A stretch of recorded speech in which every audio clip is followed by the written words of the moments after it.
नमस्कार दोस्तों, कैसे हैं? मस्त मौज बहार ऐसे ही रहने चाहिए। तो आज की कहानी है करोने टॉक्सस की। करोले का जन्म सन 1910 में हंगरी में हुआ था।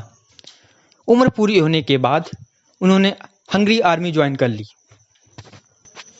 बचपन से ही उन्हें शूटिंग का बहुत शौक था और बड़े होकर वह दुनिया के सबसे बेहतरीन शूटर बनना चाहते थे।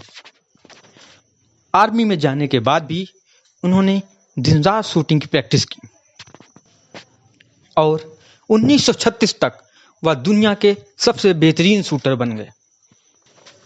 परंतु सन 1938 में आर्मी ट्रेनिंग के दौरान उनके हाथ में हैंड ग्रेनेड फट गया। हैंड ग्रेनेड फटने से उनका राइट हैंड पूरी तरीके से इंजर्ड हो गया। वह 1 महीने तक अस्पताल में भर्ती रहा। 1 महीने के बाद वह घर आया। सभी लोगों की संवेदनाएं उसके साथ थीं, परंतु इस समय उसके सामने बहुत से ऑप्शन थे और अगर वह चाहता तो एक ऑर्डिनरी पर्सन की तरह अपने पूरी जिंदगी भर रोता रहता।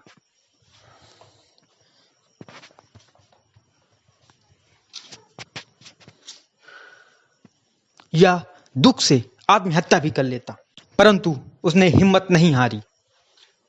वह अभी भी अपने लक्ष्य के प्रति अटल था। 1 महीने के आराम के बाद उसने दोबारा शूटिंग की प्रैक्टिस शुरू की, परंतु इस बार सीधे हाथ से नहीं बल्कि उल्टे हाथ से। वह उल्टा हाथ जिससे कि वो लिख भी नहीं सकता था, उससे उसने शूटिंग की प्रैक्टिस शुरू की और अपना लक्ष्य को कायम रखा कि उसे फिर से दुनिया का नंबर 1 शूटर बनना है। उसने पूरे 1 साल पूरी दुनिया से छिपके अकेले प्रैक्टिस की। सन 1939 में हंगरी में नेशनल शूटिंग गेम्स के आयोजन हुए।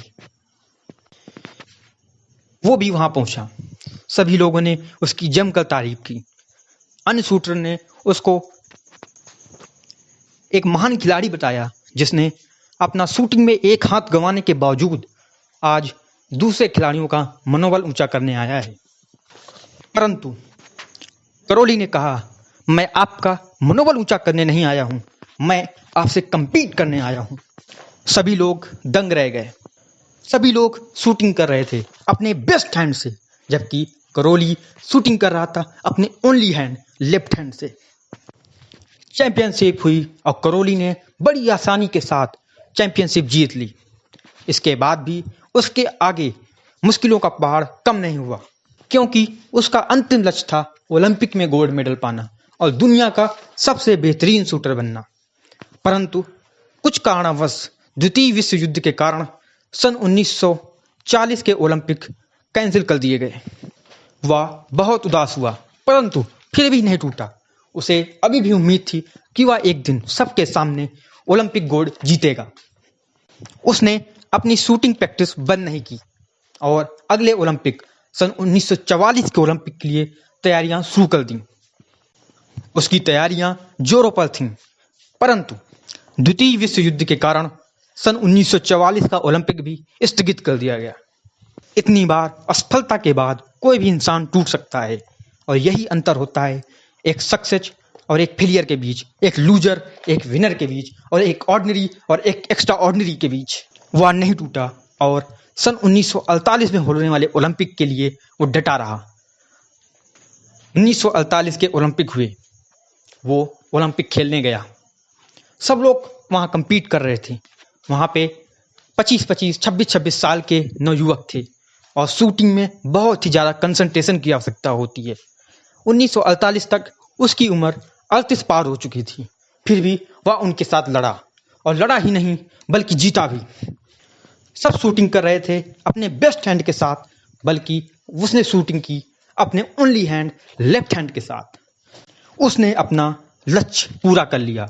वह दुनिया का सबसे बड़ा शूटर बन गया, परंतु अभी भी उसकी महत्वाकांक्षा कम नहीं हुई, उसके लड़ने की क्षमता कम नहीं हुई, उसका जज्बा कम नहीं हुआ।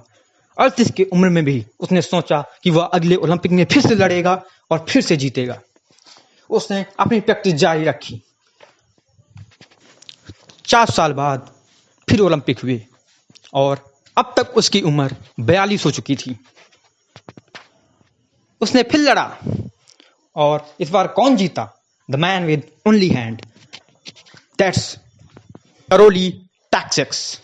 42 की उम्र में उसने ओलंपिक गोल्ड जीतने के साथ एक और नया विश्व रिकॉर्ड कायम कर दिया। वह दुनिया का पहला एथलीट बना जिसने लगातार 2 ओलंपिक गोल्ड मेडल जीते और अपने सपने को कभी भी टूटने नहीं दिया और पूरे इतिहास को बदल कर रख दिया।